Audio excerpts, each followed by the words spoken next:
So you got a used car, you owe more than it's worth. Right. How much more do you owe than it's worth? Oh, about $5,000 at least. Okay, so we owe a lot more than the car is worth. Right. How old's the car? It's a 93.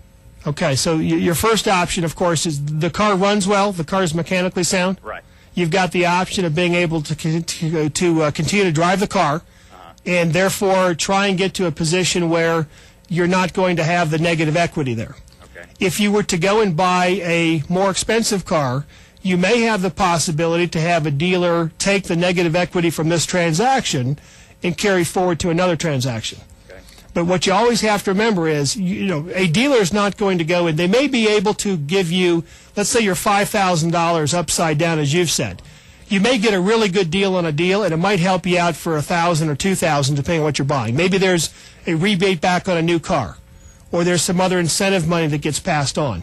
But you're not going to go into a situation where someone is going to give you $5,000 more than it's worth. Right. So what I want you to remember is, if you go buy this new car, new or used car, new to you, that what you're going to do is take some of this negative equity and be able to transfer it over. Now, what may be palatable to you is, all right, Keith, right now I'm sitting owing $4,000 or $5,000 more than my car is worth.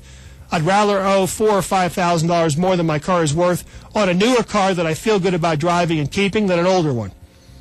Okay. Which is fine, but what you're going to do is to make an economic decision and just do the homework and make sure you know what you're going to have financially in the car.